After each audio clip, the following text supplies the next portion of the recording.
Estou voltando aqui à nossa jornada, dando continuidade após a fala do Marcelo. Inclusive, parabenizo o Marcelo pela fala.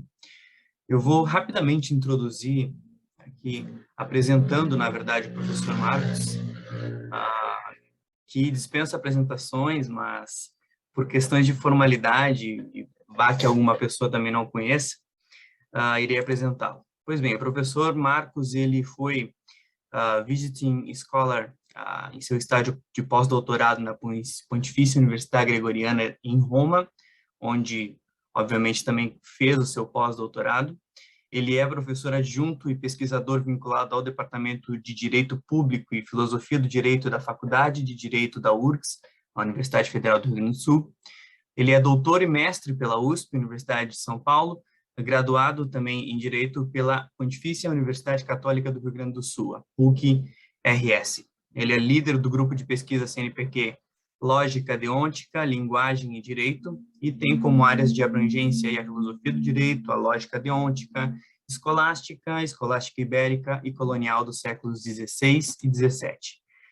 Dentre as suas produções, ele tem alguns livros como Temas de Lógica Deôntica e Filosofia do Direito, de 2020, a Escola de Salamanca e a Fundação Constitucional do Brasil, de 2018, e um pouco mais antigo, A Natureza da Democracia Constitucional. Pois bem, então hoje o professor vai nos dar a honra de falar sobre a lógica em Tomás de Aquino e na escolástica posterior. Ciência, método e objeto. Professor, sem mais delongas, a palavra é sua. Boa noite a todos. Quero, em primeiro lugar, agradecer o convite que me foi feito para estar esta noite com vocês, para falarmos de um tema que me parece muito importante, especialmente no cenário não só dos estudos avançados, justamente na filosofia, especialmente a filosofia primeira, filosofia especulativa, no âmbito da escolástica primeira e da escolástica ibero-americana, como também no âmbito da filosofia analítica, né? Tal como disposta relativamente às suas diferentes correntes, especialmente dentro da lógica e, de maneira mais acurada, nas diferentes lógicas que povoam o cenário dos estudos axiomático-dedutivos no nosso tempo. Tá? Quero dizer que é uma alegria estar aqui com vocês. Eu preparei também uma apresentação, pretendo aqui seguir uma certa ordem, apresentando a minha exposição, de modo a dividi-la em 3 partes. Tá? Numa primeira parte, eu gostaria de apresentar um pouco, e até estabelecendo uma certa obsessão ad literis, com aquilo que o próprio Tomás expõe na Suma Teológica, tá? Relativamente ao objeto restrito da nossa investigação. Porque o que eu gostaria exatamente de propor não é uma análise abrangente, tá? Ou inteiramente abrangente da lógica em Tomás de Aquino, especialmente a partir do corpus tomísticos, na Suma Teológica, os comentários aos analíticos posteriores, e também os comentários ao livro sobre a interpretação e outras partes da Ópera Omnia de Santo Tomás, onde o doutor Angélico, né, trata da questão, mas eu tenho em vista justamente expor uma teoria da demonstração em Tomás de Aquino, tomando por base uma causa exemplar, vamos chamar assim, né, um objeto a ser perscrutado nesta noite, e este objeto é justamente o modo como Tomás apresenta a chamada terceira via, né, ou a terceira prova da existência de Deus. E, para tanto, eu vou dividir a minha exposição em 3 partes. Na primeira parte, eu gostaria de vencer um pouco aquilo que o próprio Tomás diz a respeito do assunto, né? Focalizando a nossa atenção, então, na Suma Teológica e verificando exatamente o que, a partir de então, nós podemos extrair como uma tentativa de demonstração, né, ao modo da lexio escolástica, ao modo expositivo, justamente relativamente ao tema, então, da terceira via. Tá? Na segunda parte, eu gostaria de entrar um pouco no debate escolástico acerca do assunto, apresentando o modo como a lógica modal, né, no ambiente da alta Idade Média, da escolástica da alta Idade Média, procurou tratar justamente da questão da ciência do método e do objeto, tendo em vista os operadores modais necessário e possível. E na última parte desta exposição, eu gostaria de apresentar algumas reflexões contemporâneas de intérpretes dentro do escopo da escolástica ibero-americana e da filosofia analítica, acerca deste ponto de maneira mais restrita, tá? Como autores de eras tão distintas, como, por exemplo, Antônio Rubio e Saul Crick, apresentam provas distintas, mas convergentes para esse mesmo ponto. Dados os pressupostos dessa pretensa exposição, pergunto a vós todos se estão claros os pressupostos. Sim? Muito bem. Então, vamos avançar para a primeira parte. Lógica em Tomás e na escolástica posterior, ciência, método e objeto, a questão da terceira via.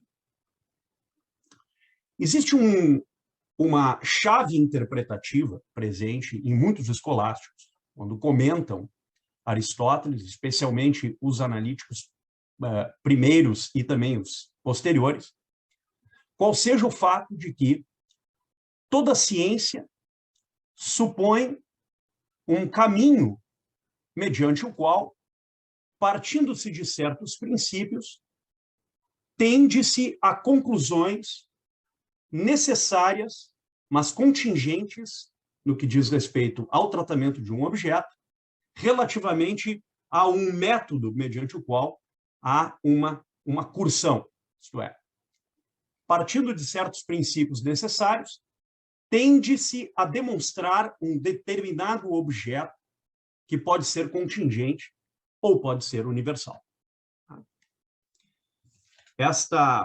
Este reconhecimento de uma estrutura, digamos, a partir da qual todo o pensamento científico ou pseudocientífico ao tempo da Alta Idade Média foi desenvolvido, foi amplamente utilizado por Santo Tomás na Suma Teológica, em outras partes do Corpus Tomístico, para lidar com temas amplamente distintos entre si.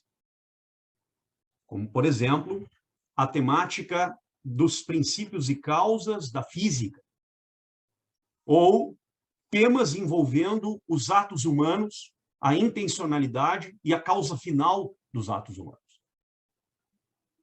Entre a física e a ética, como também dentre outras áreas do saber, sejam elas artes liberais ou mesmo ciências demonstrativas, nós percebemos um esquema estrutural dentro do qual a passagem de certos princípios a certas conclusões é sempre usado aqui como o modelo ideal dentro do qual toda e qualquer prova se postula. Levando-se isso em consideração, Santo Tomás, já no início da Suma Teológica, na prima pars da Suma Teológica, questão 2ª, nos artigos 1, 2 e 3, Santo Tomás apresenta uma longa ilação para, finalmente, apresentar o que ele mesmo chama de as 5 vias, ou 5 provas da existência de Deus. Ou seja, as provas da existência de Deus são supostas porque, ainda que a proposição Deus est possa ser tomada como evidente por si mesma, na medida em que o predicado assumido nessa proposição está contido no sujeito, esta proposição, todavia, não é evidente para nós. Como o próprio Tomás expõe aqui no início, já no artigo 1 da questão 2. Dizendo, então, que para nós, seres humanos, para a espécie humana, a natureza divina é incognoscível. E por essa razão, nós temos pelo menos 2 alternativas aqui que nos são possíveis.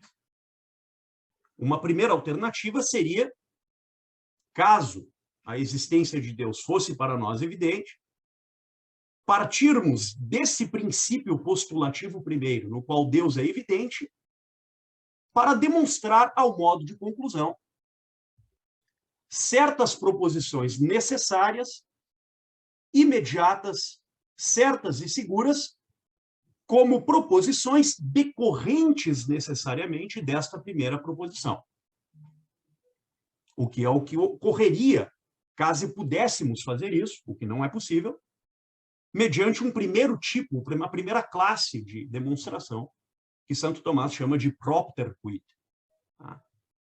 Ou seja, aquilo por meio do qual nós chegamos a uma conclusão. O que não é possível quando lidamos com a proposição Deus est. O que necessariamente nos coloca perante uma segunda classe de demonstração, que certamente não é a propter quid, na qual nós partiríamos de uma causa absoluta tendendo a um efeito, mas uma segunda classe no qual nós partimos justo do contrário. Partindo do efeito, nos dirigimos à causa. E é o que o próprio Tomás aqui chama de uma segunda classe de demonstração quia, em latim, tá? Que seria aquilo, vamos dizer, que se apoia em um efeito para então tender a uma causa, tá, necessária relativamente a esse efeito. Então, veja o que temos aqui. Uma segunda classe de demonstração, a saber, a classe que Santo Tomás chama de quia, que supõe um determinado modelo de demonstração no qual nós partimos dos efeitos e tendemos às causas. Como se partíssemos ao modo dialético, e por isso mesmo, esse modo de ilação é tipicamente presente na dialética, especialmente em vários lugares, em alguns lugares da dialética, né? No caso aqui, a quia supõe que nós, então, façamos esse exercício, esse esforço de partir dos efeitos e tender para as causas. E esse é justamente o modelo ou a classe de demonstração que Tomás de Aquino usa justamente para enfrentar as 5 vias. Claro, eu não vou entrar aqui nas 5 vias, não é o propósito é focalizar a nossa atenção na terceira, porque a primeira, a segunda e a quinta via são 3 vias que supõem uma teoria do movimento para a sua justificação. Isto é, uma teoria no qual se reconheça que os seres, em geral, não podem moverem-se a si próprios. Então, há um requisito básico no qual a moção é tomada como modelo standard para a justificação lógico-dialética das primeira, segunda e quinta via apresentadas. De modo que a terceira e a quarta apresentam um modelo que, também partindo dos efeitos, tem em vista, por outro lado, uma apresentação radicada na composição metafísica do que Tomás chama de o actus essendi dos entes. De modo que, se os entes do mundo físico são compostos de essência e ato de ser, isto é, de uma natureza específica na qual uma determinada substância subsista como que encerrando determinadas potências, então a constatação dos efeitos de cada um dos movimentos desses entes supõe uma passagem necessária e não possível.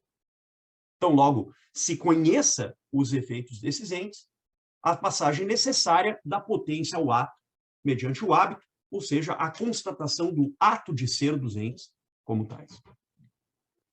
E é justamente por um raciocínio que tanto Platão como Aristóteles chamam na língua grega de epagorré, né? Que não é exatamente indução, mas é um tipo de raciocínio que parte de um lugar que é secundum quid para tender a um outro lugar que é simplítica, ou seja, um lugar que é relativo e que é fonte inerente aptitudinalmente de relações para um outro lugar que é causa sua, ou seja, uma causa que é absolutamente considerável para a realização desse fim. E, portanto, uma causa que é nextcedo, uma causa que não pode encontrar, por assim dizer, qualquer outra alternativa senão a sua subsistência. O que Tomás toma diretamente de Boécio, tá? E isso ele expõe no seu comentário ao Hebdomadibus de Boécio. Como, então, Tomás apresenta esse argumento aqui já na questão 2, artigo 2. Diz ele assim: a terceira via considera o ser possível e o ser necessário. E pode formular-se assim: encontramos na natureza coisas que podem existir ou não existir, pois vemos seres que se produzem e seres que se destroem, de modo que há a possibilidade de que existam e de que não existam. Com efeito, é impossível que os seres de tal condição tenham existido sempre, já que possuem a possibilidade de não ser em um tempo no qual não são. Se, pois, todas as coisas possuem a possibilidade de não ser, então, em algum tempo, nada existiu. Tá? É um argumento semelhante ao argumento que o Aristóteles traz no De Interpretatione, hoje, vulgarmente, nós chamamos assim o capítulo 13 do livro do De Interpretatione, no qual o Aristóteles nos fala sobre a chamada concepção frequentista e ou diacrônica de modalidade. Ou seja, uma concepção de modalidades que supõe uma moção no tempo. Tá? São Tomás toma essa concepção, portanto, como sua aqui. Se, pois, continua ele, todas as coisas possuem a possibilidade de não ser, então, em algum tempo, nada existiu. Mas, se isto é verdade, tampouco deveria existir agora coisa alguma. Porque o que não existe não começa a existir mais em virtude do que já existe, e, portanto, se nada existia, seria impossível que começasse a existir coisa alguma, e, em consequência, agora não haveria nada, o que é evidentemente falso. Ou seja, a constatação da física e dos seus elementos, ora demonstráveis per quia, ou, segundo o modelo de propter quid, quando nós vamos inserindo na ciência proposições afirmativas ou negativas de certos estados atinentes ao movimento dos corpos, no caso da física, tá?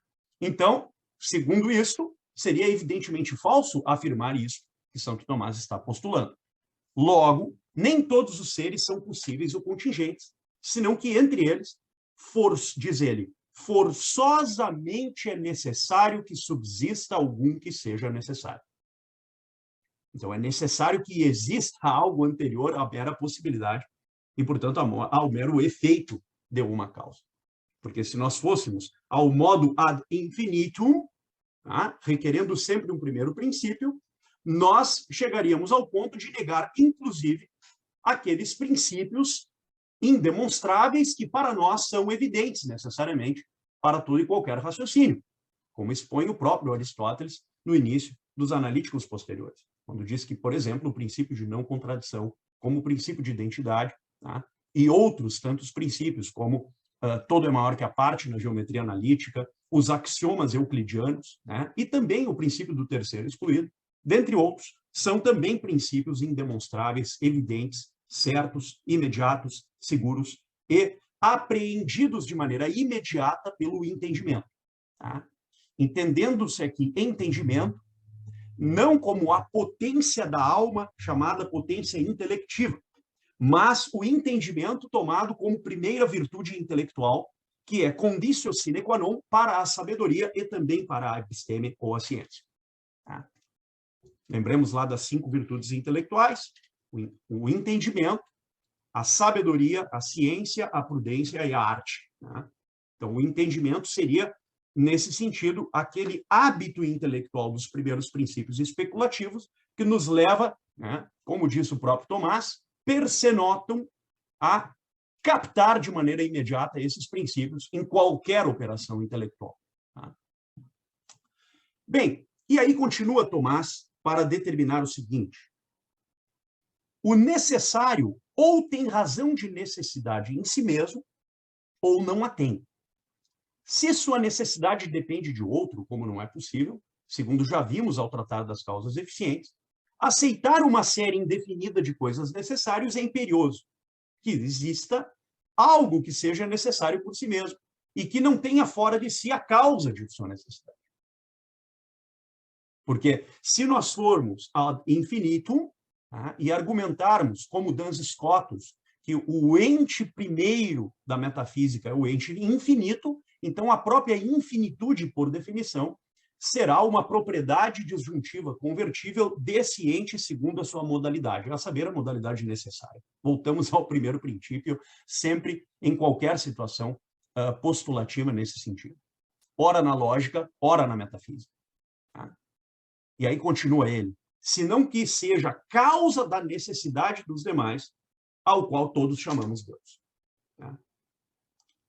Isso nos leva, necessariamente, a ver pelo menos 5 pontos aqui muito importantes. Tá? Primeiro, uma teoria da demonstração subsistente em Tomás e presente não só na questão aqui apresentada, como também em outras partes da sua obra, especialmente nos comentários aos analíticos posteriores de Aristóteles. Teoria da demonstração na qual há o reconhecimento de que o modelo de silogismo formal apresentado por Aristóteles nos analíticos posteriores, a saber, 2 premissas e uma conclusão necessária dadas as premissas, lembremos do velho exemplo usual na literatura posterior a Aristóteles, né? Todo ser humano é mortal, Sócrates é ser humano, Sócrates é mortal. Tá? Então, a espécie se insere no gênero, o indivíduo se insere na espécie, então, necessariamente, ergo, o indivíduo, né, é pertencente ao gênero. Né? Ressalvadas as inúmeras problematizações e aporias que poderiam ser feitas a essa teoria clássica da demonstração, tá? Lembremos de todo o problema psicologista apresentado por Frege e mais tarde, né, pelos sucessores de Wittgenstein e de Russell dentro da filosofia analítica, mas eu não entrarei nisso, porque seria outra palestra. Mas lembremos disso para, então, dizer que uma teoria da demonstração como esta supõe, primeiro, uma ontologia, segundo, uma determinada metafísica na qual uma doutrina da analogia, uma doutrina da participação e uma doutrina da relação categorial sejam argumentos e premissas ou postulados necessários para que essa teoria da demonstração possa ocorrer. E 3, que uma teoria da demonstração como essa requer, primeiro, os princípios, 2, atos da razão, e 3, virtudes intelectuais, ou seja, hábitos do intelecto, nos quais esta demonstração possa ser operada. Quanto aos primeiros princípios, a tese postulada é a de que eles desempenham aqui, e claro, é um olhar da lógica, não da epistemologia, sobre o assunto. Então, do ponto de vista da lógica, os primeiros princípios desempenham uma função, digamos assim, necessitarista, a partir do qual, ou a partir dos quais, todos os demais raciocínios humanos são viabilizados. De modo que eles são primeiros. Não há como fazer qualquer operação intelectual sem que nós prescindamos, tá, desses princípios para fazê-lo, salvo quando conscientemente nós o fazemos. É o caso, por exemplo, da lógica paraconsistente ou da lógica paracompleta, que derroga alguns desses princípios de maneira proposital para estender, mediante lógicas polivalentes ou lógicas bivalentes, raciocínios aparentemente contraditórios que resultem em resultados matematicamente, né, e também nas diversas lógicas contemporâneas, conclusões que são, digamos assim, obtidas por um grau estatístico bastante considerável. Tá? Pois bem, então, grosso modo, a teoria da demonstração em Tomás de Aquino parte da tese de que a demonstração é postulada por duas premissas, uma maior e uma menor, e uma conclusão dadas as premissas.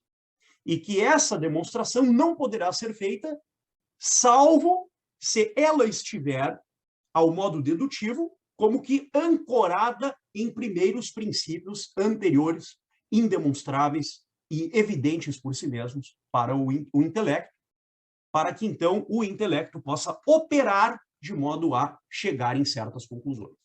Então, essa é uma primeira questão que nós temos aqui, os primeiros princípios. A partir disso, nós chegamos num segundo ponto que é muito importante. Tá? O intelecto, tomado como potência da alma, nesse sentido, né, como nous, tá, tende ao conhecimento e à apreensão de um determinado objeto, que pode ser contingente ou pode ser universal. Tá? Ou seja, o intelecto tende ao conhecimento da verdade. E como diz o próprio Tomás, na questão 21 do De Veritate, expressamente, Tomás nos diz que a verdade pode ser vista aqui como uma adição conceitual de razão à natureza formal de um ente. De modo que, com isso, nós podemos expressar o ente por conceitos. Então, quando nós aprendemos um objeto, seja ele contingente ou universal, nós, ao aprendermos, formulamos digamos assim, um conceito. Então, vejam isso.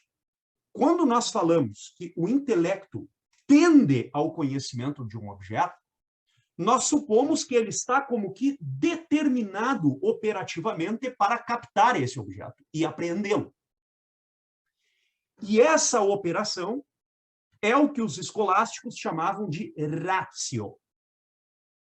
Traduzindo do grego dianoiesis, uma expressão capaz de designar não o intelecto como potência, mas justamente a sua operação,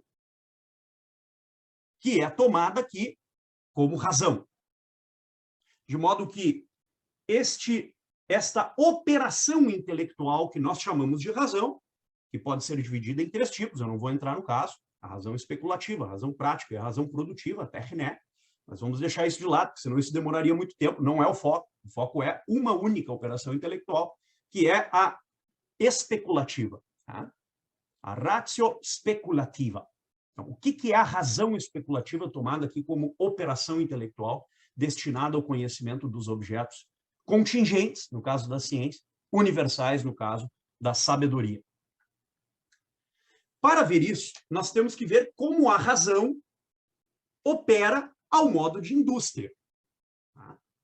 Tomás usa uma expressão para definir isso. A expressão em latina é ex industria ratione. Tá? E alguns outros escolásticos usavam uma expressão para dizer a mesma coisa. A expressão era engenho. Tá? Hugo de São Vítor, por exemplo, usa essa expressão. Boaventura usa essa expressão. E até mesmo Alberto Magno usa essa expressão, que, aliás, é uma expressão que não foi, digamos, colhida dentro do cristianismo, mas ela foi colhida de fora, quando o Avicena e os livros de física do Avicena foram recebidos no Ocidente, especialmente pela escola de Toledo, no século XII. A palavra engenho, então, ela tem uma origem árabe, nesse sentido, o que demonstra uma certa interseção muito interessante entre o patrimônio escolástico no Ocidente Latino e o patrimônio escolástico no mundo árabe. Tá? Pois bem, os atos da razão, portanto, são, respectivamente, três. A apreensão, o juízo e o raciocínio. Tá? Algo que, claramente, já estava presente em Aristóteles e que Tomás, como um comentarista seu, tá, procurou organizar isso no seu comentário aos analíticos e também isso aparece aqui e acolá na Suma Teológica. Né? Por exemplo, na questão 55, 56, 57, 58 e 59 da prima parte da Suma Teológica, por exemplo. Né? Então, o que são os atos da razão? Os atos da razão são a apreensão, o juízo e o raciocínio. A apreensão pode se dar de dois modos. Ou de maneira imediata, quando nós captamos os primeiros princípios, tá? Ou de maneira mediata, quando nós, supondo todas as faculdades inferiores da alma, tá? O que no De Anima o Aristóteles chama de parva naturalia, para então, né, após dos sentidos ao fantasma, do fantasma à espécie, e da espécie, então, a sua universalidade, que é a formulação do conceito, tá? Nós temos dois modos de apreensão. Um de modo imediato, que são os primeiros princípios, e outro de modo imediato, que supõe um envolvimento, né, natural com o objeto. Daqui há um segundo ato da razão. Tá? Então, dessa apreensão do objeto, nós temos a formulação de um conceito. E sobre esse conceito recai um juízo, que determina a verdade ou a falsidade desse conceito, julgando se este predicado pertencente ao enunciado se diz ou não se diz do sujeito desse mesmo enunciado. Tá? Ou seja, poderíamos aqui invocar ao nosso favor mesmo filósofos analíticos contemporâneos para estabelecer os clássicos juízos sintéticos e analíticos, mas não o farei, porque senão nós vamos perder algum tempo aqui. E eu tenho pressa, porque temos outros assuntos importantes, e mais até importantes que esse, para vencer. Então, dado o objeto da palestra, é claro. Então, da apreensão vamos ao juízo. O juízo, ao avaliar, ao julgar a inserção, a inerência ou inserção ou dicção do predicado relativamente ao sujeito, determinará se esse conceito é verdadeiro ou falso. E, ao fazê-lo, ele atribui ao conceito uma espécie de nova natureza lógica. Tá? São Tomás chama isso de uma nova intenzione logiche, tá? Uma nova intenção lógica. O conceito passa a ser visto como uma proposição. E o que é uma proposição? Uma proposição é um enunciado capaz de valor de verdade, em razão do fato de que este enunciado passa a ser tomado como um signo capaz de significar objetos designativos alternativos. Tá? E desses objetos designativos alternativos, então, nós podemos partir de um lugar e dirigir-nos a outro lugar. Como se partíssemos de certas causas em direção a certos efeitos, ou se partíssemos de certos efeitos em direção a certas causas, que é exatamente o problema da terceira via, onde São Tomás apresenta Deus como ser necessário.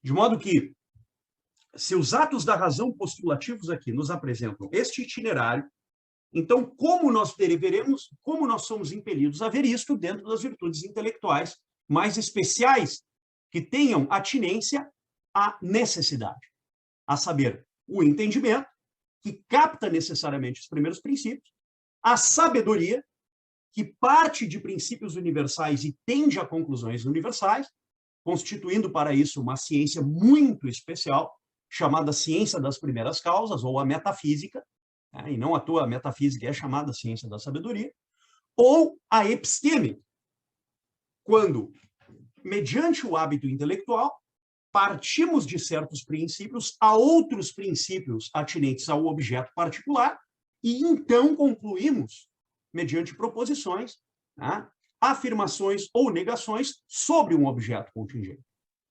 Veja que os atos da razão, portanto, e as virtudes intelectuais se articulam epistemicamente para dar vazão à natureza do significado das proposições, sejam elas analíticas ou sintéticas, ou de inesse ou modais, como diziam os escolásticos, proposições categóricas e hipotéticas ou proposições modais, para afirmar alternativamente um valor de verdade sobre um objeto, seja ele contingente ou universal.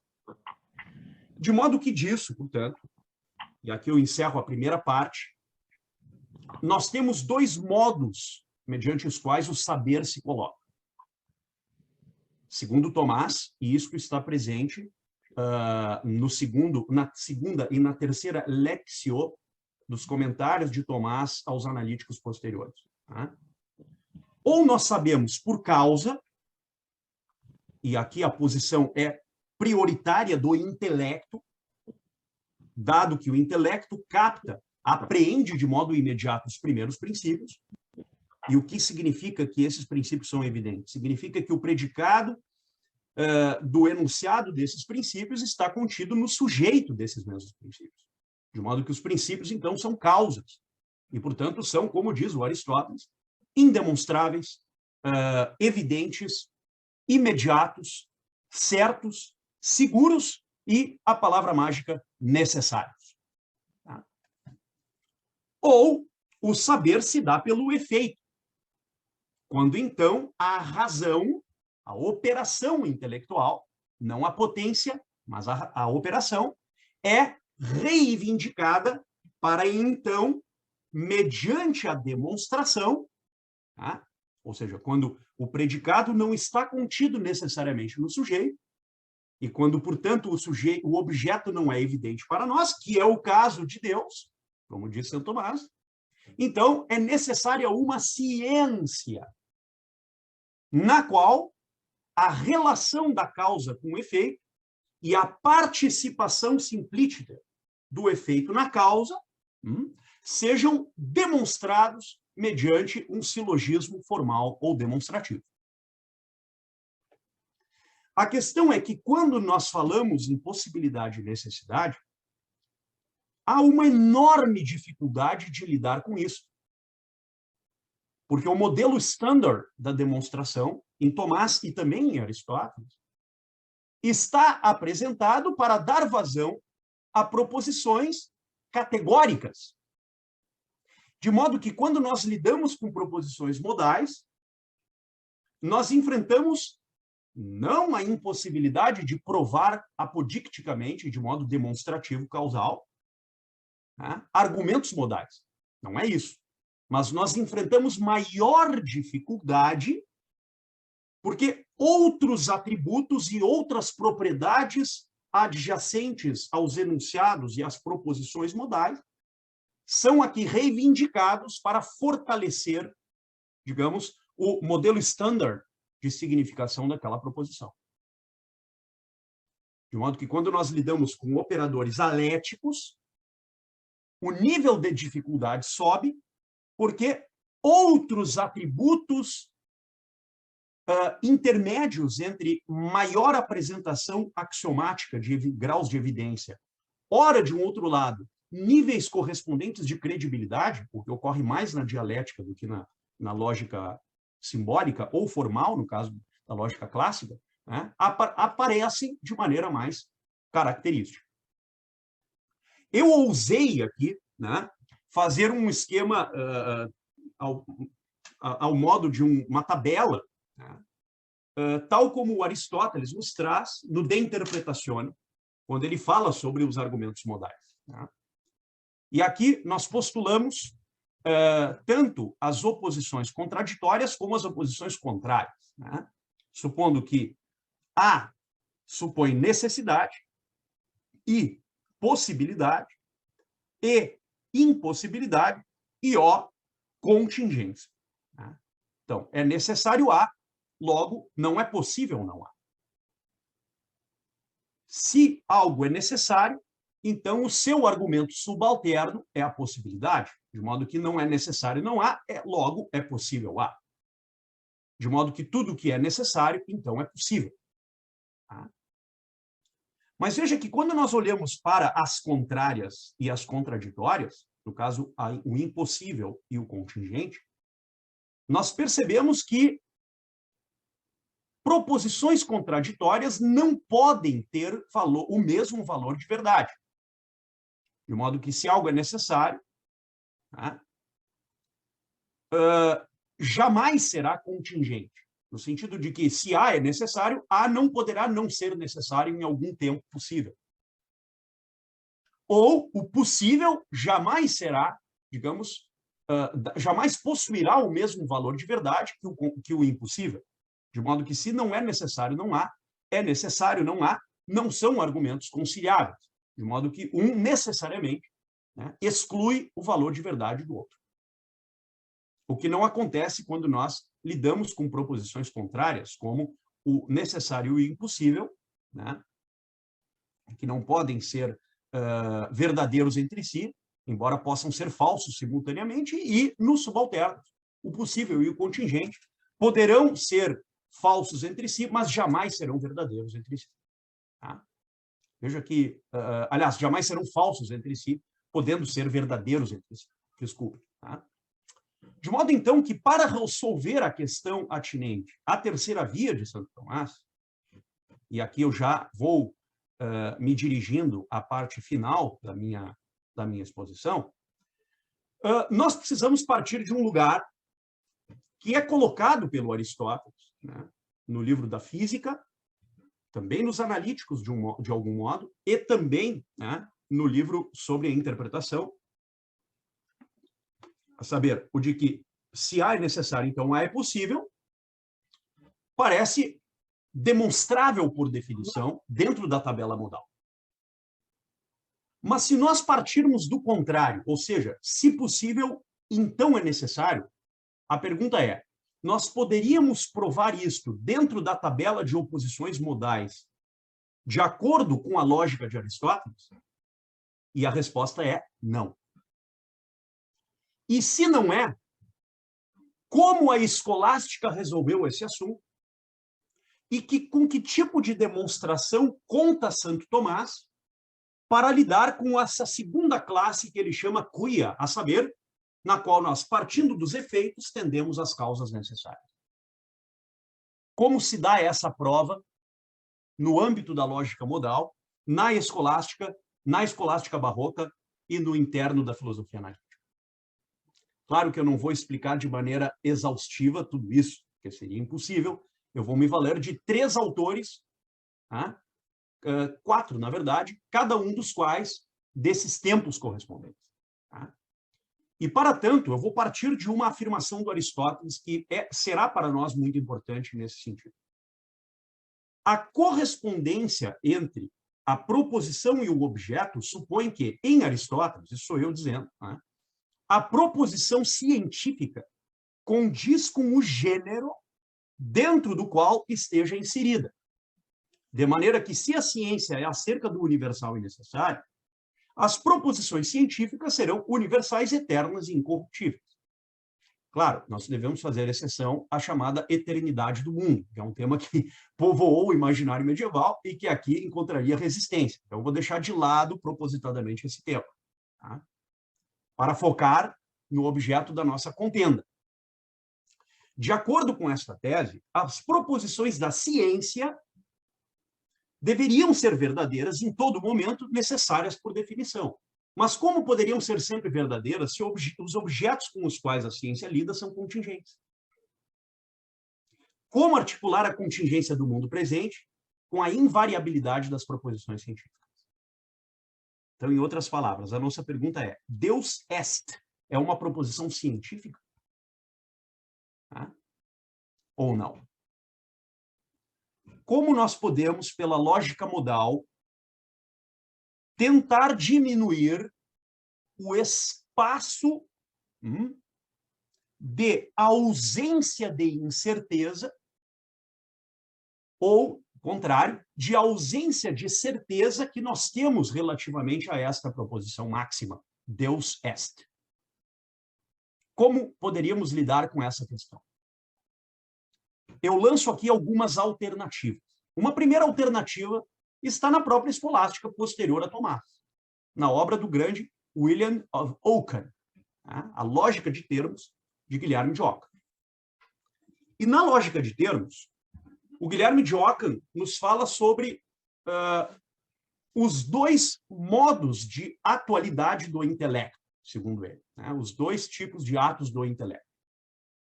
Os atos apreensivos e os atos judicativos. Então, veja que o Ockham, como que, né, vai dispor digamos, na superfície dos conceitos e das definições lógicas, dos termos lógicos, aquilo que, até Tomás, eram propriedades conceituais correspondentes aos atos da razão. E por que que o Ockham vai fazer isso? Justamente para distinguir aquilo que é apreensivo ao modo categorial, quando a determinação sujeito e predicado, né, com a cópula verbal, o sujeito é o predicado, SEP, é uma afirmação categórica cujo valor de verdade é constatável semanticamente, de uma outra modalidade de proposição na qual é exigido uma presença, digamos, permanente do juízo que, ao refletir a estatura de significação dessa proposição, lança sobre ela um valor de verdade, digamos assim, que requer elementos ulteriores à mera condição predicativa presente nas classes de predicáveis, como gênero, diferença, espécie, propriedade e acidente, usando lá, né, as classes de predicáveis a partir da árvore porfiriana. As sentenças modais, portanto, se situariam nesse segundo tipo, dado que, em razão do caráter adverbial, no sentido gramatical, obviamente, das categorias de tempo e espaço, que são atinentes às proposições modais, às sentenças modais, subsiste aqui a necessidade de você se valer de outros requisitos analíticos voltados para fortalecer a estatura de verdade dessas proposições. De modo que o termo scire, no latim, poderíamos aqui traduzir como saber, e conhecer é uma tradução, digamos assim, um pouco... saber e conhecer são coisas distintas, né? O Marcelo havia falado quando enfrentou o Aristóteles, e aqui eu reforço esse argumento, né? Quer dizer, o termo scire aqui, ele é de certo modo, equívoco, porque ele dá condições para que duas traduções sejam possíveis, né? A sapiência e a episteme, né? De maneira mais restrita. Mas, ainda assim, o termo scire, a despeito de sua equivocidade semântica, ele foi tratado pelo Ockham da seguinte maneira. O Ockham aqui traz, vamos dizer assim, 4 possibilidades de emprego do termo sabedoria, ou ciência de um objeto. Vamos falar assim de maneira mais restrita. Primeiro, expressar a firme cognição da verdade.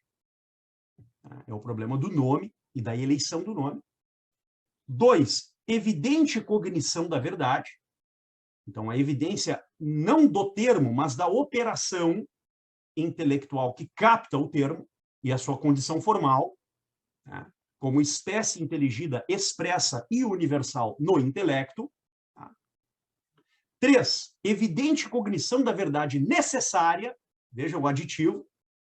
Então, o aditivo requer um juízo igualmente mais presente, tá, a todo momento em que essa adição é feita, para então concluir-se que, 4, evidente cognição da verdade, mediante a evidente cognição de outras verdades dispostas de tal modo que elas produzam um conhecimento evidente da conclusão. Em outras palavras, o conhecimento dos efeitos, né, requer um conhecimento de outras verdades anteriores e necessárias que possam, tão logo alcançadas, fortalecer a exposição da verdade desta causa, tendo no efeito o ponto de partida do raciocínio. Veja que, dentro disso, se o assentimento ou o dissentimento, ou não assentimento, se quiserem, for considerado um ato não de apreensão, digamos assim, categórica, mas de crença judicativa, no sentido de que, então, eu creio que... Tá? Então, nesse caso, que, aliás, o Ockham vai usar esse mesmo argumento para postular uma das suas provas da existência de Deus, né?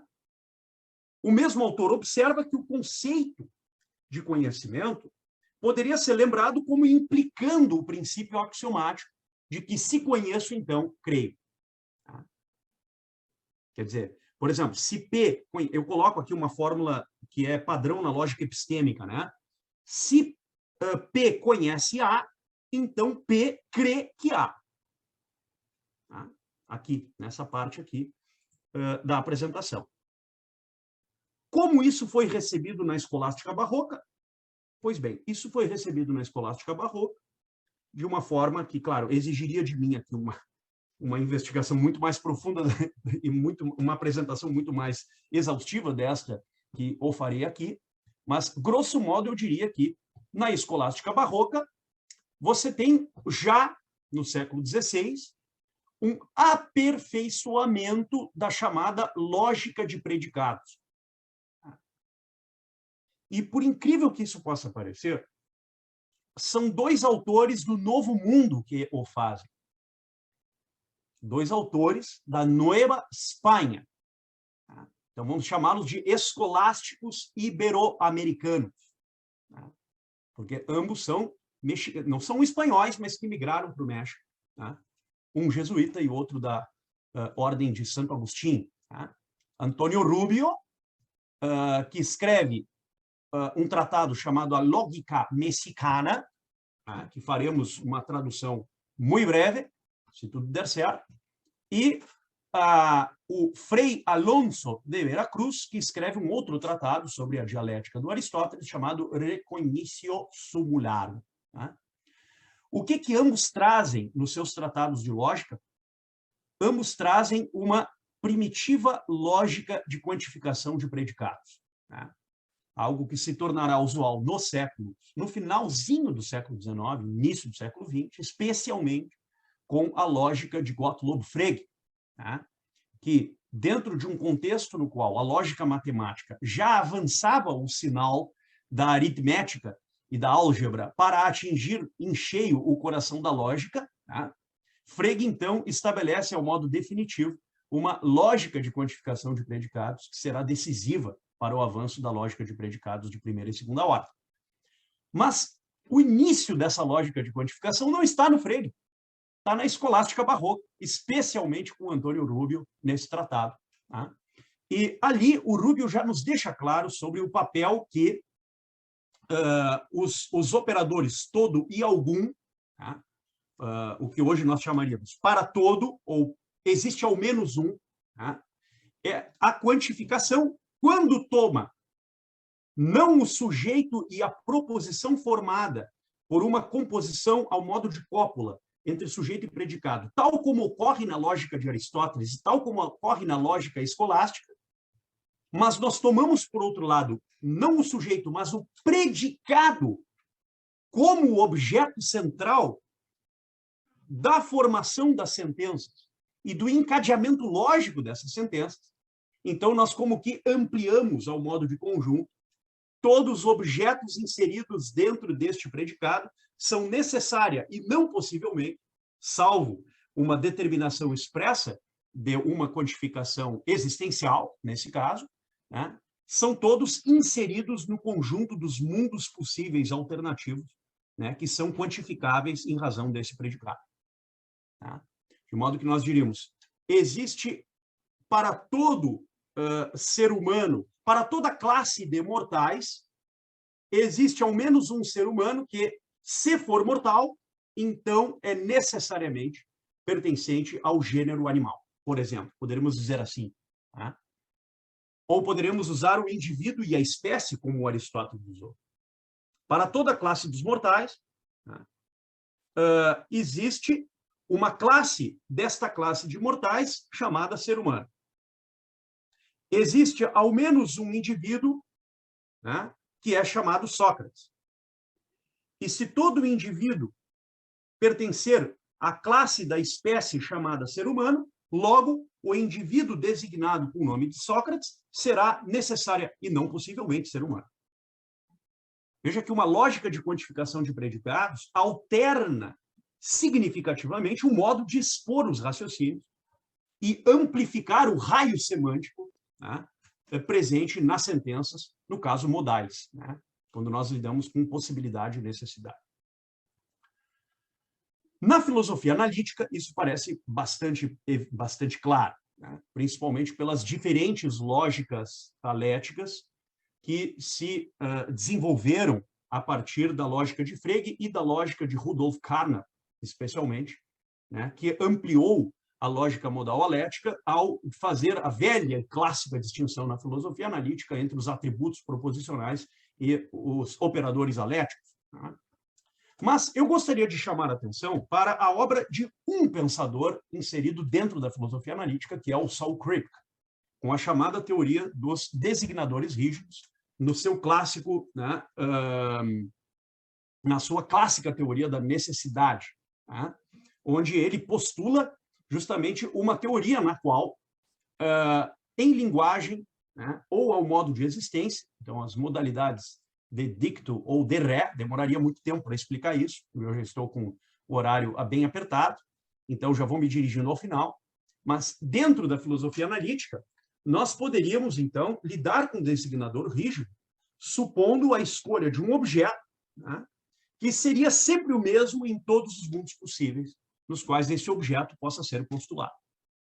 Então, por exemplo, em todos os mundos possíveis nos quais um único efeito tomado como causado por algo anterior a ele, se nós supormos que esse efeito é necessariamente possível, ele o é em razão de algo necessário que o antecede.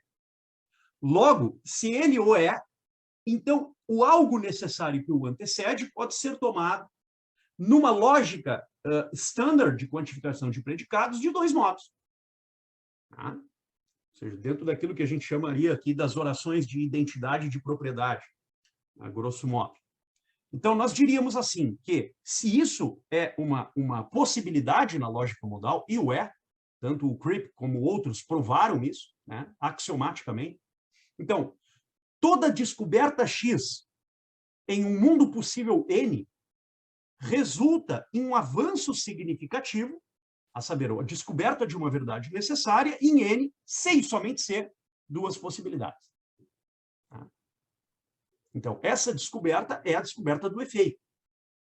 Então, tomando por base o efeito, quer dizer, o efeito de um movimento, então nós adentramos em algo anterior ao efeito, ao modo de moção, algo que porventura tenha sido anterior a todo e qualquer movimento.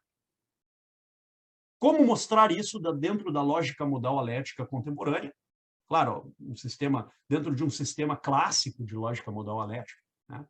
Mostraríamos das seguintes formas: ou focando na condição, ou focando na propriedade. Quando nós focamos na condição, então, dentro de uma semântica dos mundos possíveis, no qual um objeto, em razão da sua descoberta, né, invoque necessariamente uma causa anterior que o explicite, ao modo de método, seja ele científico ou filosófico, no âmbito, por exemplo, da virtude intelectual da sabedoria, ou da metafísica, chamemos assim, nós diríamos que, para todo X, se X é possível, então X será necessário segundo uma condição necessária de uma necessidade ulterior, que é constatável ao modo de silogismo demonstrativo, dada uma possibilidade. Então, essa seria uma primeira prova alética do que Santo Tomás expõe lá na terceira via. Uma segunda prova, que ainda não seria absolutamente satisfeita sem uma demonstração mais rigorosa, mas aqui eu teria pouco tempo para fazê-lo, né? Nós diríamos, e aqui o foco não seria na condição ontológica dos mundos possíveis, mas o foco seria na propriedade segundo a qual este efeito contém algo de sua causa. Então, nós diríamos que no efeito há algo da causa que permanece nele ao modus ponens, segundo uma regra de implicação formal e material, né, em que o consequente possui atributos atinentes ao seu antecedente condicional. Então, nós diríamos, existe ao menos um X, tal que se X, então é possível que X seja necessário, segundo uma dada propriedade constatável em sua explicitação, ou em sua descoberta. Veja que muitos são os dilemas modais que nós poderíamos arguir aqui para lidar com o problema da terceira via. Mas eu creio que, com isso, eu pude, de maneira resumida, apresentar aquilo que está na antessala dos dilemas modais presentes nas chamadas 5 vias, especialmente na terceira via, foi o meu foco, tal como Tomás de Aquino postula, né, no início da Suma de Teologia. Teria muito mais a dizer, mas eu espero, nesses, não sei quanto tempo foi, talvez 1 hora, nesse tempo, eu espero ter sido, apesar ainda das certas dificuldades que o próprio tema apresenta, eu espero ter sido o mais claro possível, né, mesmo tendo ciência de que o tema apresenta dificuldades que exigiriam um tempo maior aqui para a sua explicitação mais didática. Muito obrigado pela atenção e me coloco aqui inteiramente à disposição, então, agora para nós debatermos e conversarmos sobre isso. E é isso. Muito obrigado. Obrigado, professor Marcos. Como de costume, uma excelente fala, uma excelente palestra. Pessoal, agora nós vamos para a parte das perguntas e das respostas, né, por parte dos professores aqui. Então, peço que vocês formulem as suas perguntas e quem tiver uma pergunta a ser feita, por favor, sinalize para que nós possamos fazer isso acontecer. Eu sugiro, né, que todos liguem a câmera quando forem fazer suas perguntas, falem, mas caso a timidez seja muito grande, vocês podem sim escrever ali no chat e a gente lê aqui para os professores. Mas é melhor ver aqui olho no olho, mesmo que diante de uma tela. Certo? Lembrando também um bom detalhe, apresentar o lugar onde você está, porque a gente tem pessoas de vários lugares, e aí seria interessante também saber e tal, quem está aqui. Ataliba Carpes, por favor, se manifeste com as suas perguntas. Isso, sou eu. Boa noite a todos. Parabenizar a organização do evento e os palestrantes também, em especial o professor Marcos, que é meu professor no grupo de pesquisas aqui da URGS. Eu sou doutorando em filosofia pela PUC, estudo teoria das leis, meu orientador é o professor Tadeu Weber. Eu tenho um questionamento para cada palestrante, bem didático, na verdade, os questionamentos, tá?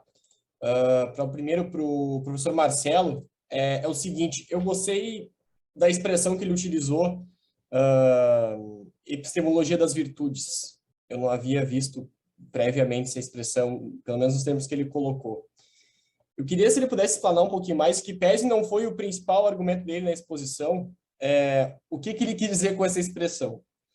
Se ele quis dizer que podemos estabelecer uma teoria do conhecimento para as virtudes, para que a gente possa aprimorar a praxis delas, se a praxis das virtudes necessariamente implica em conhecê-las previamente, o que seria diferente, o que seria exatamente a mesma coisa.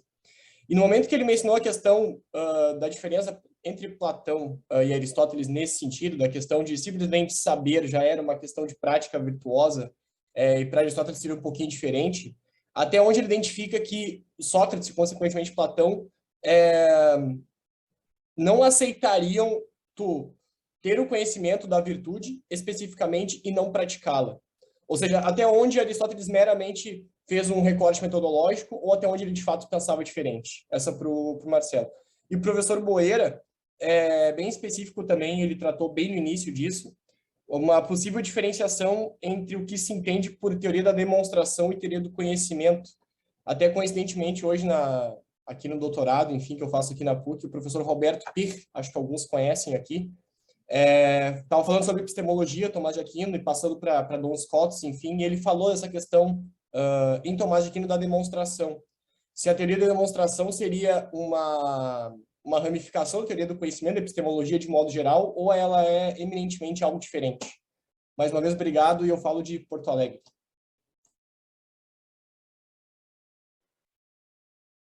Vamos por ordem. Marcelo e depois Marcos. Obrigado, Jean. Aproveitar aqui minha primeira resposta para agradecer ao professor Marcos Boeira pela excelente explanação. privilégio aqui de dividir essa noite com ele.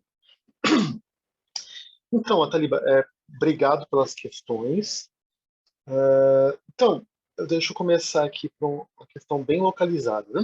Quando eu uso epistemologia das virtudes, eu faço referência a um movimento contemporâneo em epistemologia que surgiu há mais ou menos 30 anos e está em alta nos últimos 20 anos, que se chama Virtue Epistemology, em inglês, epistemologia das virtudes, né?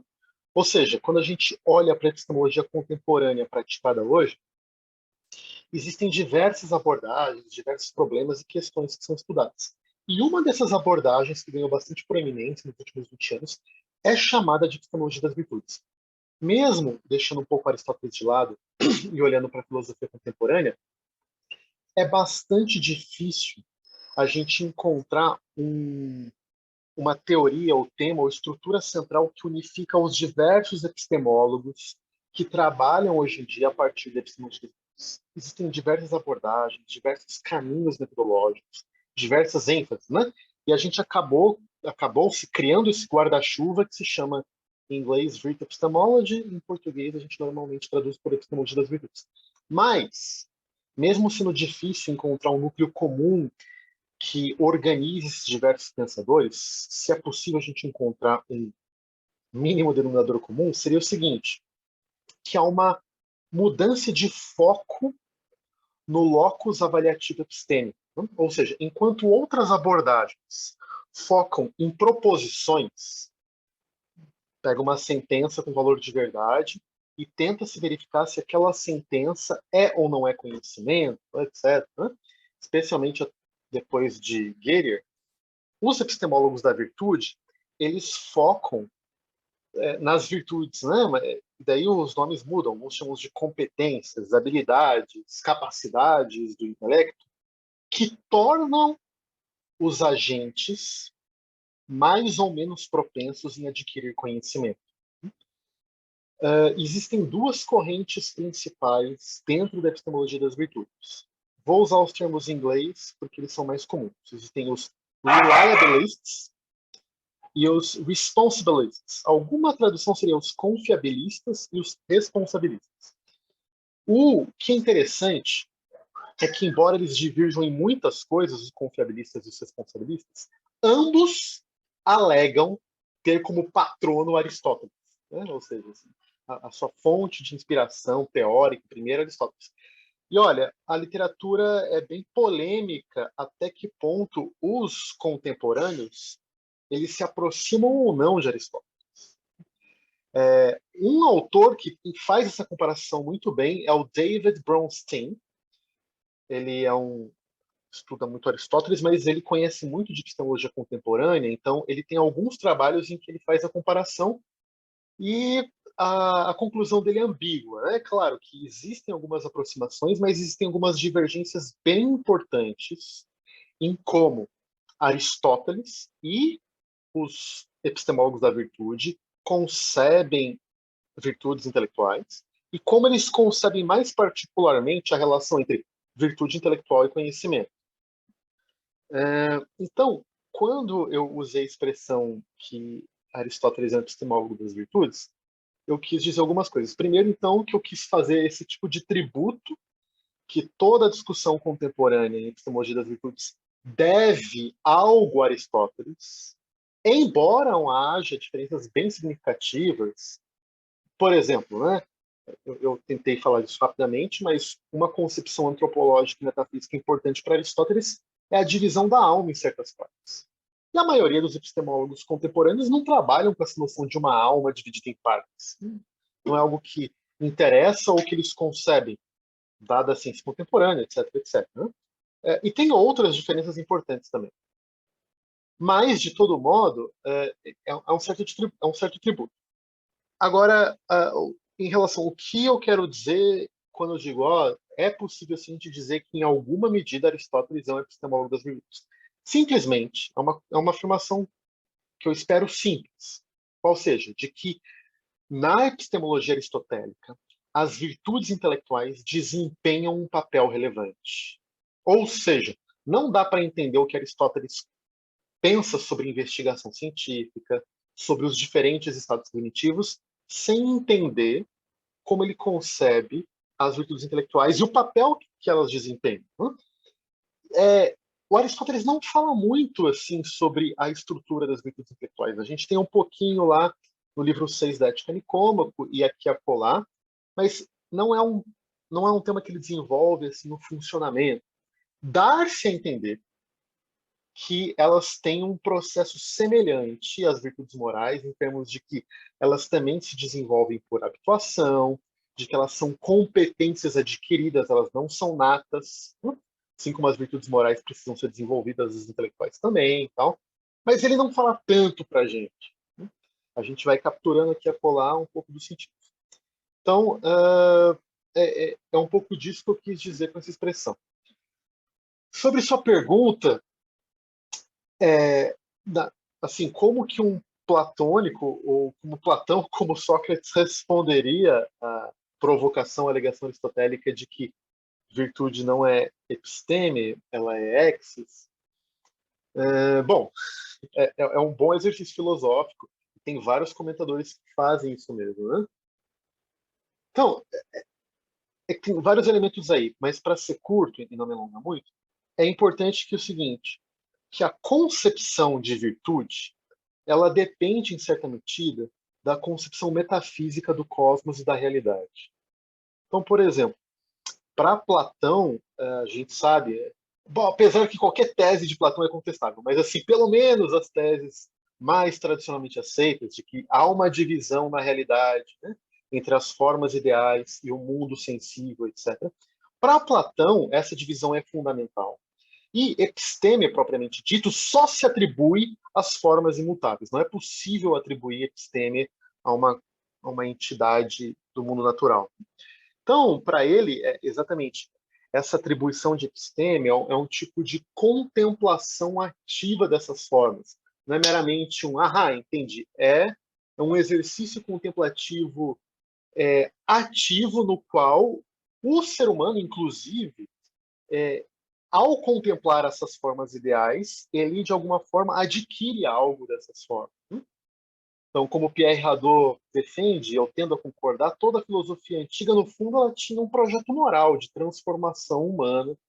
Então, você tem uma certa razão de que Platão defenderia de que, ao eu contemplar a justiça, ao adquirir episteme eu só vou adquirir episteme de justiça se eu contemplá-la de tal modo que ela vai se tornar parte de quem eu sou. Contemplação não é meramente um exercício de conseguir cognitivamente entender, mas é de se apropriar daquilo de certa forma. Então, um platônico poderia.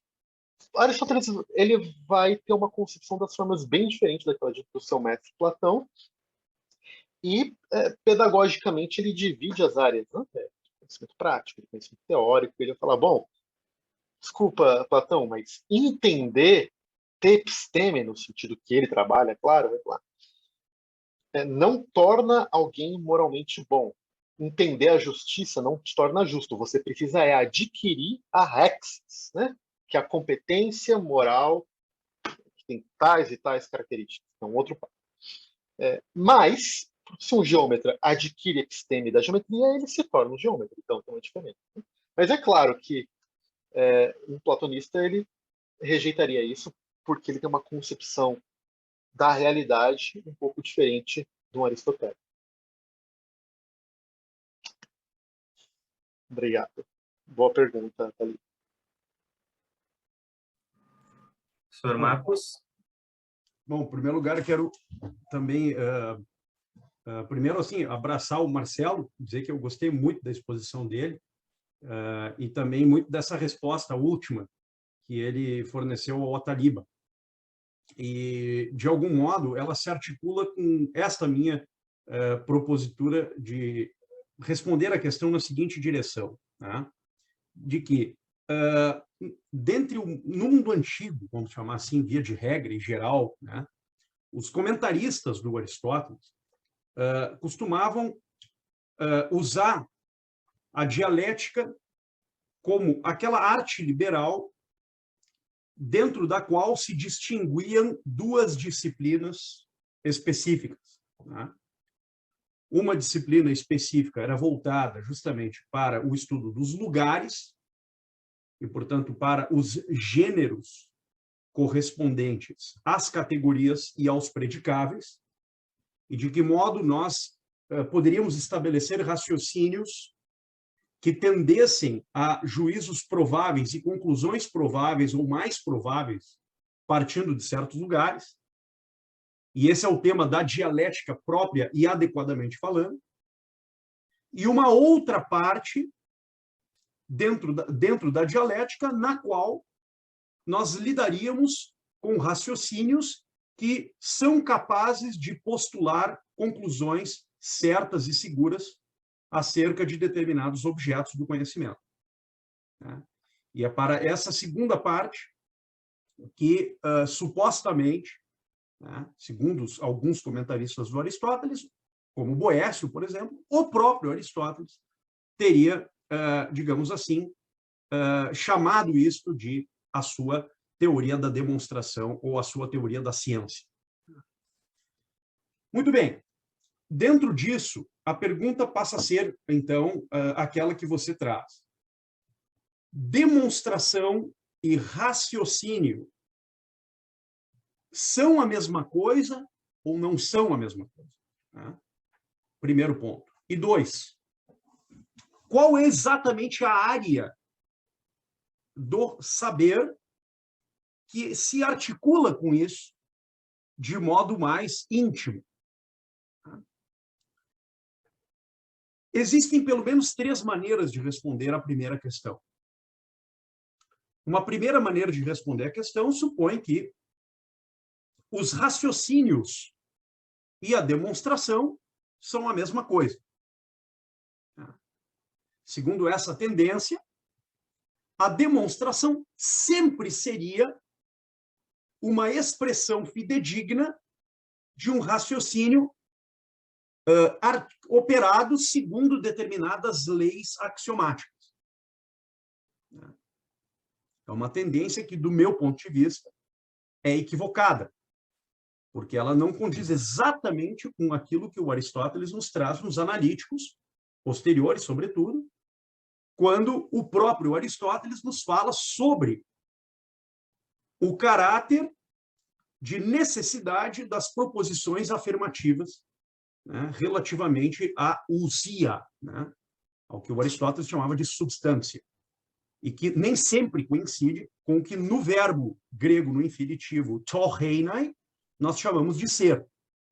Ainda que possa ser uma correspondência, possa existir aqui uma correspondência, vamos chamar assim, grosso modo, analógica, entre a ousia e o torreinai, em grego. Então, essa primeira seria derrubada por definição. É uma tendência que não foi totalmente descartada, mas ela teve algum lugar dentro dos chamados Studia Generalia da Ordem Dominicana, da Ordem de São Domingos, na Idade Média. Há uma segunda maneira de entender essa questão que nos diz que a demonstração é um tipo de raciocínio.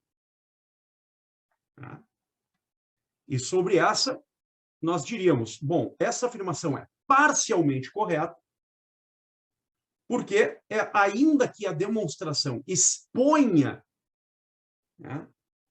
um modelo de raciocínio, que é um raciocínio de tipo apodíctico, e nem sempre aporético, ainda que possa ser, a demonstração, todavia, não corresponde necessariamente aos raciocínios, mas corresponde, isto sim, a um modelo especial de raciocínio no qual você postula proposições universais ou contingentes, verdadeiras ou falsas, afirmativas ou negativas, partindo de determinados lugares antecedentes, que podem ser certos princípios ou podem ser lugares comuns. E há uma terceira maneira de entender o ponto que toma dessa segunda tese o seu conjunto de ilações para adicionar mais um elemento que é fundamental. A saber, o elemento de que a demonstração corresponde a um tipo de raciocínio, e agora a adição, no âmbito da linguagem, de modo que na linguagem são requeridos, digamos assim, são requeridas justificações ulteriores e até alternativas à própria demonstração para embasá-la de modo consistente. Como, por exemplo, a teoria da suposição ou os modos de significação das proposições. Isto posto, nós teríamos um seguinte cenário. A demonstração exigiria algo no âmbito interno e algo no âmbito externo. No âmbito interno, o raciocínio; no âmbito externo, a argumentação. Tá? Ou o discurso, vamos chamar assim. Mas, para libertar toda e qualquer demonstração do vício do psicologismo, qual o recurso empregado para tal? O recurso empregado para tal é justamente o modo lógico dentro do qual esta demonstração é apresentada. Com pelo menos 3 tipos de categorias que, empregadas na combinação entre os termos, apresentam um certo lugar dentro da classificação na lógica analítica, na lógica matemática e na lógica simbólica como um todo. Que são os nomes de função que esse sistema tem. Então, um sistema axiomático dedutivo deve ter certos signos que expressem nomes de função. Por exemplo, você diz modus ponens, você precisa usar um signo, um símbolo lógico, para, dentro de uma notação, empregar resultados e conquistar resultados. Então, esse é um primeiro ponto. Nomes próprios e descrições definidas, que é um segundo aditivo muito importante, onde você vai desempenhar ou ao modo predicativo ou ao modo de sujeito, né, no sentido clássico da formação de sentenças, nomes que expressem justamente ou nomes próprios, termos próprios ou descrições definidas. Tá? E terceiro e último ponto, quais são as regras mediante as quais você vai articular nomes de função com variáveis lógicas e constantes lógicas, né, que correspondam a esses termos, sejam eles nomes próprios ou descrições definidas.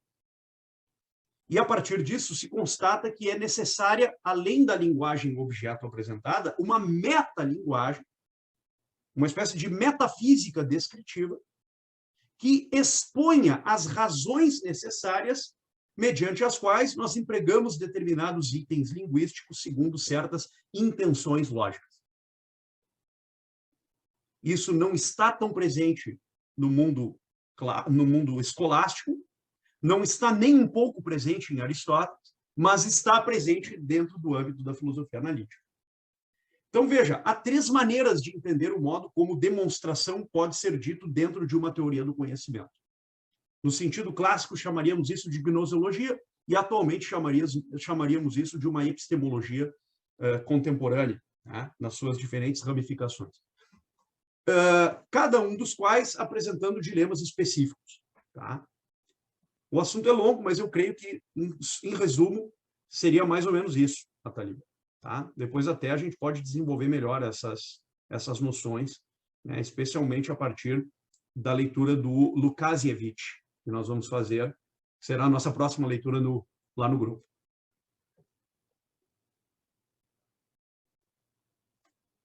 Valeu, Ataliba. Muito bem. Obrigado, Ataliba. Obrigado às respostas dos professores. Mais alguém tem alguma dúvida, pessoal? Alguma questão? Nós temos ainda alguns minutos. Camila, por favor.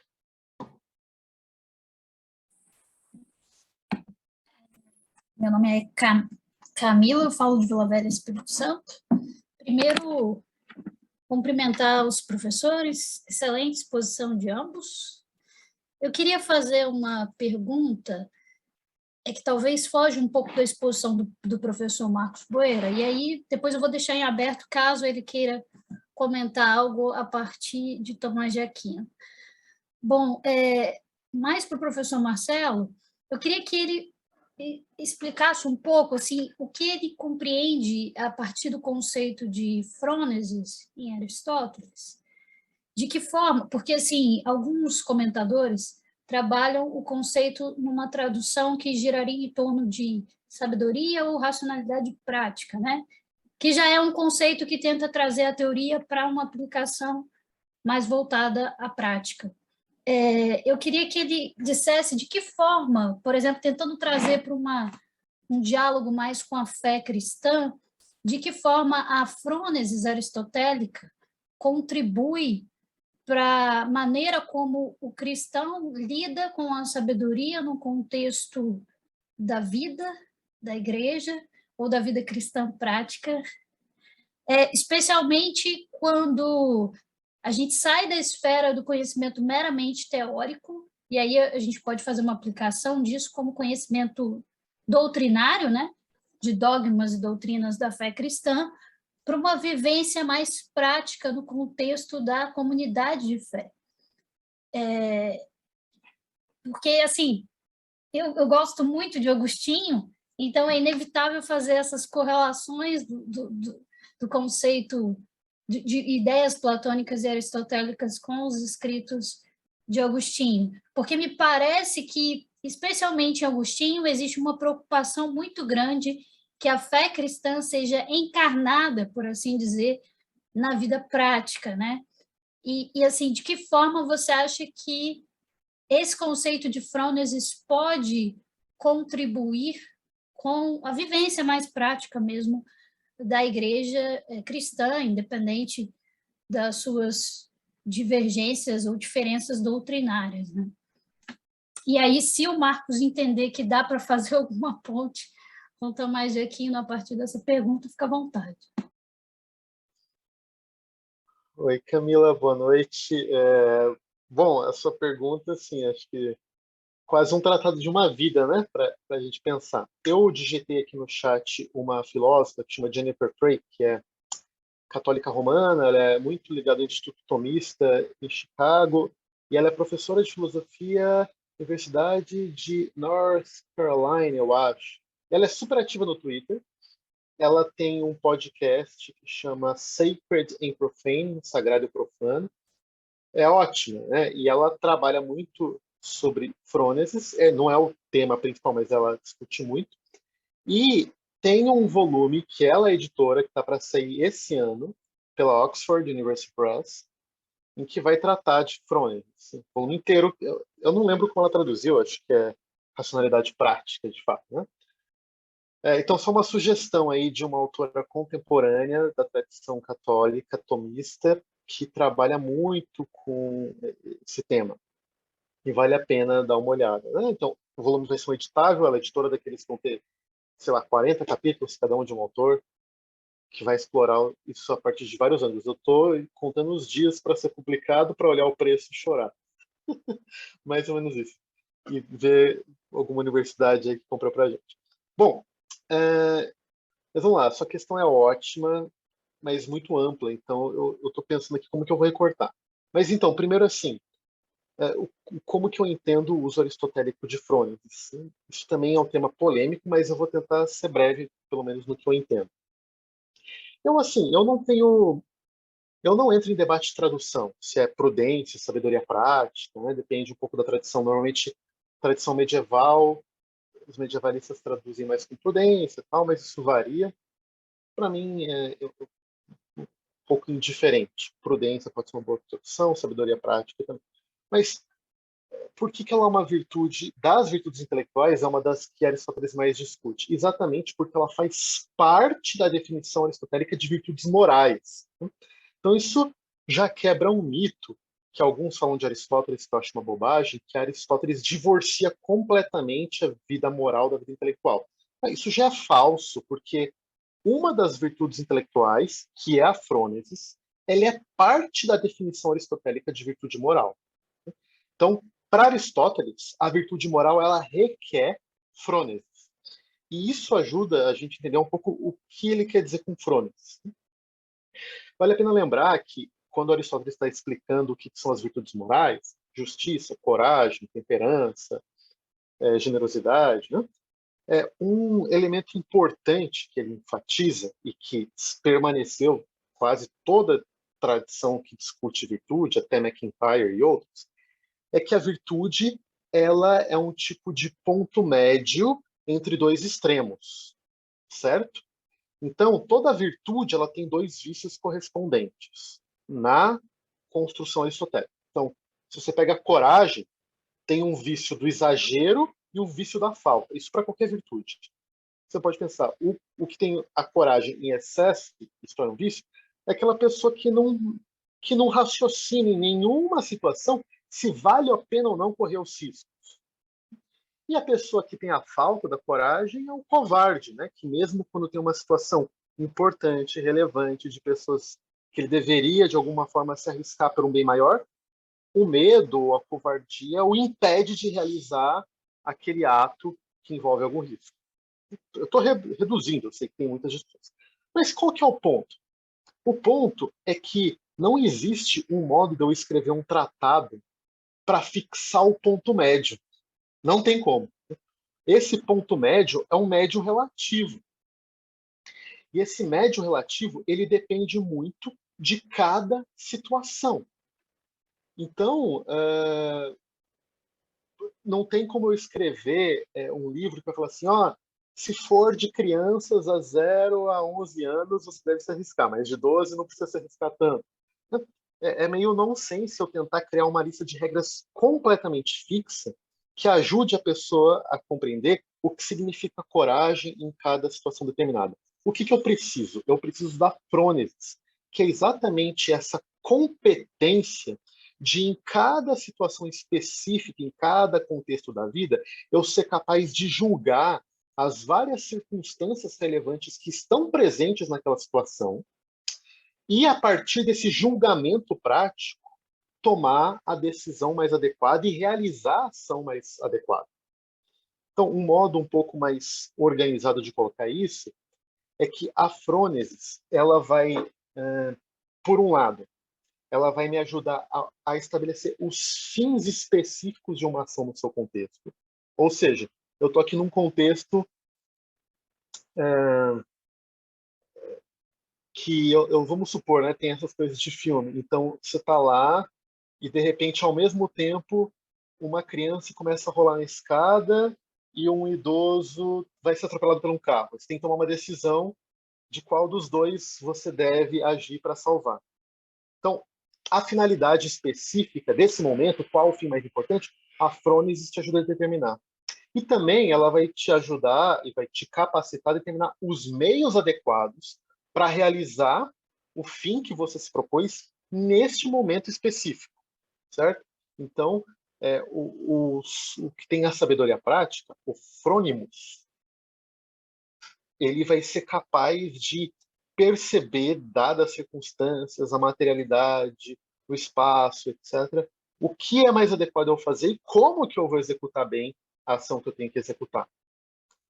Então, por que isso é importante? Porque Aristóteles, como todos os pensadores do mundo antigo, todos não, mas assim, né, boa parte da tradição, eles tinham, claro, certas noções de certo e errado. Tem aí, né? Não precisa... É bom ser corajoso, ele não vai discutir isso. É bom ser generoso. É simplesmente bom. É bom você ser temperante, você não ser completamente um escravo dos impulsos. Tudo isso é bom. Então, a gente tem certas regras gerais que coordenam a ação. Só que essas regras gerais, elas são insuficientes para lidar com a vida em toda a sua complexidade e vicissitude. Então, a frônesis é exatamente a virtude intelectual que me capacita em cada circunstância específica da vida. Me colocar os fins adequados naquela circunstância. E 2, ter os meios adequados para realizar esse fim. Ok? Agora, rapidamente, falando um pouco sobre a vida cristã, tem tanta coisa, né? Mas o que eu poderia dizer é que quando a gente olha para a igreja cristã hoje, e toda generalização é perigosa, tá bom? Então me desculpem aí, não quero ofender ninguém. Mas assim, eu como cristão, olhando para o estado da igreja hoje, falta sabedoria para essa igreja cristã agir no mundo complexo que a gente vive. Né? E só deixa eu dar uma aplicação de várias que eu poderia dar.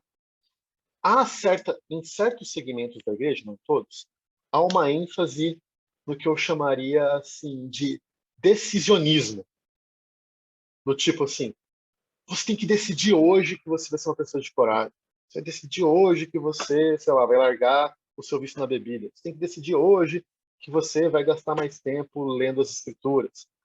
Tem que decidir hoje que você vai gastar mais tempo rezando, orando, etc. E por aí vai, né?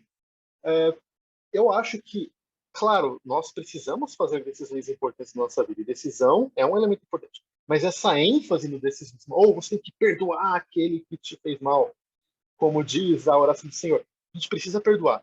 Mas tem uma certa ignorância aí de que o comportamento humano, ele se funda em certos hábitos que são desenvolvidos através de um treino moral e espiritual que demora a vida toda para a gente adquirir.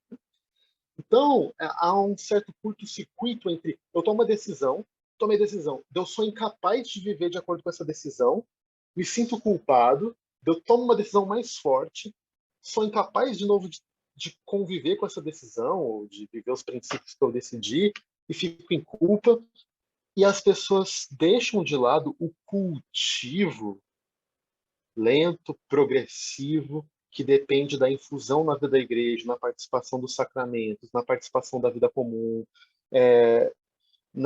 na convivência com irmãos em Cristo, etc., né? Na oração, na prática das disciplinas espirituais, no silêncio da alma, etc., né? E de como que a transformação humana é lenta e como que, para eu compreender exatamente como agir nessas coisas, isso requer sabedoria prática, que eu preciso investir minha vida inteira para adquirir. Então, eu não sei, teria tanta coisa para a gente conversar, mas aqui no nosso tempo seria uma das possíveis aplicações que eu pensaria a respeito. Excelente pergunta. Eu iria na mesma direção do Marcelo, compartilho integralmente as palavras dele, faço delas as minhas. E talvez pudesse dizer também que essa obsessão de decisionismo, né, é um dos males do nosso tempo. Quer dizer, um tempo no qual a ditadura do relativismo aparece como, digamos assim, a própria militância per se de toda investigação filosófica, né? Então, claro, o decisionismo aparece como uma única alternativa, porque se você não tem justificação para, digamos, mostrar as razões da sua ação, ou as razões do seu agir, ou as razões do seu pensar, ou as razões do seu produzir, bom, nós estaremos daqui a pouco aceitando que, em suma, produzir armas químicas e despejá-las no território de qualquer continente é algo aceitável, né? Quer dizer, é absurdo. A tese decisionista, mesmo os autores que defenderam o decisionismo de maneira mais explícita, como o próprio Carl Schmitt e outros, eles jamais abdicaram do bom recurso metodológico de demonstrar as suas próprias posições, né? Então, a prudência, a frônesis, ela é certamente um recurso, um antídoto contra o decisionismo, né?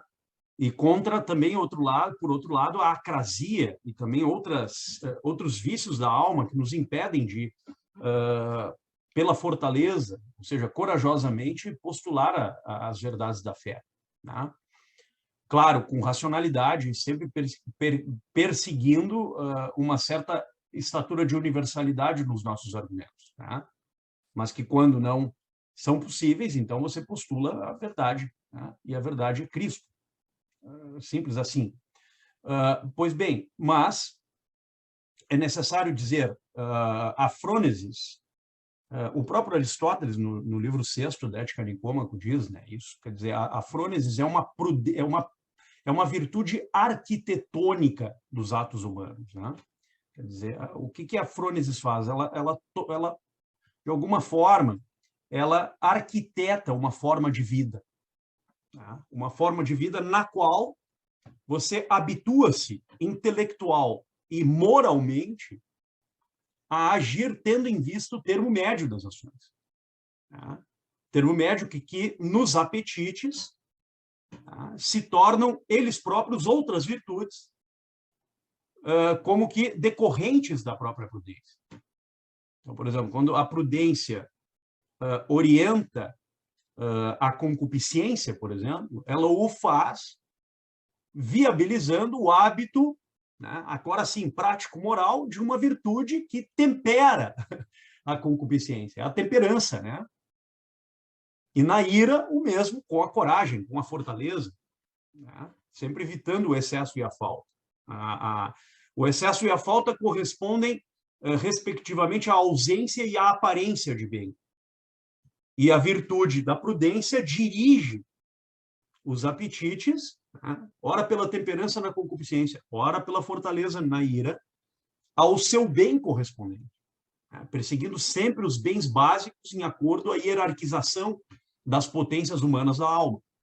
Então, as potências da alma se subordinam ao intelecto porque, mediante as operações intelectuais, você dirige retamente, ora, as potências sensitivas, quando você emprega uma arte, por exemplo, a recta ratio factibilium, a virtude intelectual da arte, ora, quando você dirige a imaginação, a memória e a vontade em subordinação ao intelecto, que é prioritariamente o papel da prudência como virtude intelectual da razão prática. Tá? Então, a razão prática capta o bem e a prudência delibera bem as circunstâncias para realizar o bem e evitar o mal naquela circunstância específica. E por isso, Tomás, por exemplo, na questão 57, 58 da Prima Pars, da Suma Teológica, diz claramente isso, né? Quer dizer, o que é a prudência? A prudência é a recta ratio agibilium, a reta razão do agir, né? Porque ela, de alguma forma, produz uma espécie de vinculação entre a universalidade do agir humano, né? Que é o que nós tomamos como lei, e a contingência do ato humano na circunstância concreta na qual nós estamos, veiculando a abstração à ação, formulando, portanto, fazendo da nossa ação uma espécie de regra universal do agir em toda e qualquer circunstância na qual o objeto adequado dessa ação esteja presente. Tá? Então, por isso a virtude, a frônesis, tu vê, Alberto, quando comenta a Ética Nicômaco, nesse opúsculo filosófico Natura Boni, né? E na Superética também, nos dois textos, a Superética mais ao modo de, digamos assim, exposição por léxio, né? E o De Natura Boni mais no sentido opuscular, assim, como se fosse um opúsculo filosófico, né? Ali dentro, então, está o chamado Tratado da Prudência de Alberto Magno. Então, o Alberto diz assim, a prudência é a seminus virtus, isto é, ela é a semente de todas as virtudes humanas.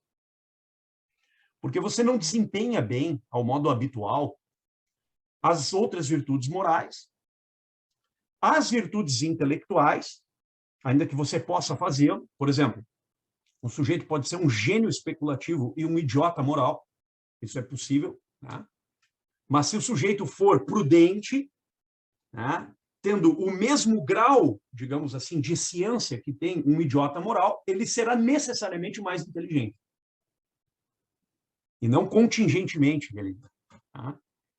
Então, a prudência também, de algum modo, não de um modo absoluto, mas de um modo relativo, provoca um aperfeiçoamento nas operações intelectuais da razão especulativa. Na lógica, na teoria da ciência, na física, né? Nas demais ciências demonstrativas e na metafísica e na teologia. Né? Então, veja que importância tem a prudência. E também nas virtudes teologais. Porque o prudente tem melhores condições de entender a fé, que é também, além de ser um dom e uma virtude, é um ato epistemológico, porque a fé supõe um certo assentimento em relação ao objeto que nós não conhecemos com certeza, não temos evidência dele, tá? Mas nós nos lançamos a ele sem nenhum receio, e isso é o que a gente chama de fé, tá?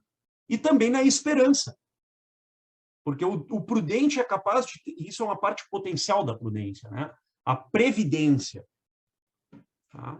Como a sagacidade, a docilidade, a ordem, são partes potenciais subjetivas, melhor dizendo, e potenciais da prudência, tá? Como Tomás expõe lá no tratamento da questão, já na segunda secunda. Então, todo este edifício complexo que é a prudência exige digamos assim, um detalhamento muito atento a essas partes que integram, são potenciais e subjetivas da prudência, que se estendem do âmbito mais restrito dos atos humanos. Por exemplo, eu, enquanto, sei lá, um amigo de alguém, ou enquanto pai do meu filho, ou enquanto esposo da minha esposa, ou até questões mais altas na comunidade humana, como, por exemplo, o governo civil de uma comunidade política, que é a chamada parte potencial atinente à prudência governativa, tá? Então, veja, essa é uma virtude central, tá? Sem a qual não há comunidade humana. Simples assim, a prudência é condicional para a autarquia, para a comunidade política perfeita. O Aristóteles diz isso claramente na política, tá? E Tomás também, comentando o livro de política do Aristóteles, reforça esse argumento. Em suma, são muitas as possibilidades, né, Camila, para que nós pudéssemos enfrentar esse tema, mas eu creio que aquilo que o Marcelo nos trouxe, e esse pequeníssimo complemento que eu procurei adicionar, expôs um pouco dessa dificuldade da frônesis, né, da prudência para os latinos. Isso sem contar todo o tratamento que tem no direito romano, isso seria uma outra coisa. Sem dúvida. Perfeito, obrigado. Muito obrigado. Tiago, acho que não temos mais tempo, né? Acho que por causa do horário, Tinha mais uma pergunta aqui que é muito... Sim. Acho que é do Diego. Posso responder em 1 minuto? Estaria, Beleza. então, os filósofos usando mais a dialética hermenêutica como tentativa de fugir das antinomias lógicas? Difícil responder, Diego, mas em síntese eu diria o seguinte: há uma tendência hermenêutica, tá? E ela é extremamente, digamos assim, válida no âmbito da filosofia. Eu creio que ela tem o seu lugar ao sol, não é a minha escola, tá? Não é mesmo, definitivamente. A minha escola é mais a filosofia analítica do que a hermenêutica, mas é necessário reconhecer que ela tem um lugar importante na história contemporânea da filosofia.